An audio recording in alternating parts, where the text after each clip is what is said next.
بعض اوقات ایسے ہوتے ہیں کہ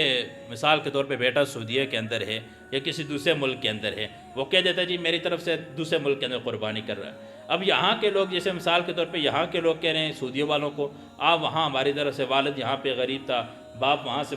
بیٹے نے فون کر دیا، کہا کہ ابا جان میں آپ کی طرف سے یہی قربانی کا حصہ ڈال رہا ہوں۔ اچھا اس میں ایک بات یاد رکھنا، جب ملک چینج ہو جاتا ہے نا تو اس میں یہ بھی دیکھنا ہے کہ دونوں کی عید ایک دن ہونی چاہیے، دونوں وہاں بھی عید کا دن ہونا چاہیے، یہاں بھی عید کا دن ہونا چاہیے۔ اگر سعودیہ میں یہاں سے باپ فون کر کے بیٹے کو کہہ رہا ہے سعودیہ کے اندر کہ بیٹا میرے پاس اتنے پیسے نہیں، آپ وہاں پہ میری طرف سے بھی قربانی کر لینا، یہ بیٹا کہہ رہا ہے کہ ابا جان میں آپ کی طرف سے حصہ ڈال رہا ہوں، تو ظاہر ہے عموماً ایسے ہوتے ہیں سعودی عرب کے اندر ایک دن پہلے عید ہوتی ہے،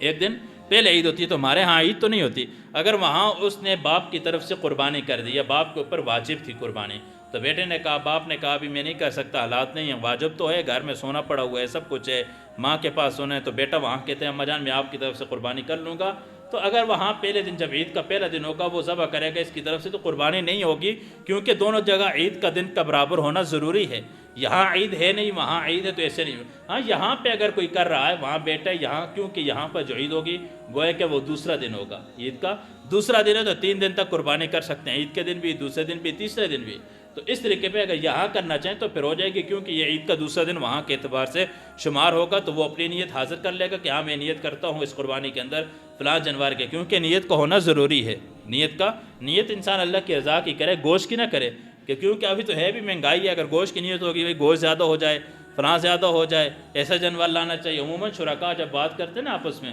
اس بات کا بڑا خیال رکھیں کہ شرکاء جب بات کرتے ہیں کیسا جانور، بس ایسا ہونا چاہیے جی 20 کلو گوشت کم از کم آنا چاہیے ہمیں۔ گوشت کی اگر نیت کریں گے قربانی سب کی خراب ہو جائے گی۔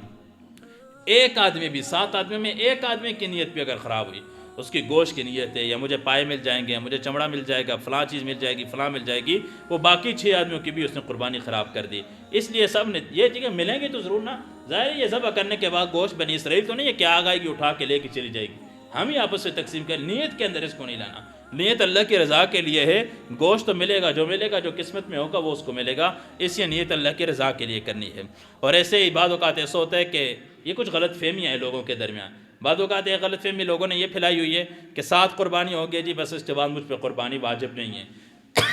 جتنے سال اس کی زندگی ہے، جتنے سال یہ صاحب نصاب رہے گا قربانی کرتے رہے گا۔ ابو داؤد شریف کی روایت ہے، عبداللہ بن عمر رضی اللہ عنہ فرماتے ہیں مدینہ کے اندر نبی علیہ السلام 10 سال اللہ کے نبی نے قیام کیا، 10 سال اللہ کے نبی قربانی کرتے رہے، 10 سال اللہ کے نبی قربانی کرتے رہے۔ ایسے ہی بعض اوقات ایسا ہوتا ہے کہ جو مرنے والا ہے، مردہ ہے، والد کا انتقال ہے، ماں کا انتقال ہوا ہے، اب ان کی طرف سے یہ قربانی کر رہے ہیں، اور یہ بہت زیادہ فرمانبردار بننے کی خود اس کے اوپر بھی واجب ہے، اپنا حصہ ڈالتے نہیں ہے تو ان کا حصہ ڈال رہا ہے جی میں اپنے والد کی طرف سے کر رہا ہوں۔ اگر یہ صاحب نصاب ہے تو پہلے اس کو اپنا حصہ ڈالنا ہے کیونکہ اس کے اوپر واجب ہے، پھر اس کے بعد یہ ان کے لیے قربانی کر سکتے ہیں، ثواب کی چیز ہے۔ علی رضی اللہ تعالیٰ عنہ ہمیشہ 2 جانور ذبح کرتے تھے، 2 مینڈے 2 بکرے ذبح کرتے تھے، ایک اپنی طرف سے، ایک نبی علیہ السلام کی طرف سے۔ اس لیے جو مرے ہوئے ہوں ان کے لیے قربانی کرنا ثواب کی بات ہے، لیکن اس سے پہلے یہ سوچنا ہے کہ اپنے لیے کرتا ہے یا نہیں کرتا۔ اگر خود اس کے اوپر واجب ہے تو پہلے اپنے لیے کرے، اگر واجب نہیں ہے تو پھر وہ الگ چیز ہے، واجب ہے اس کے اوپر تو پہلے اپنے لیے قربانی کرے۔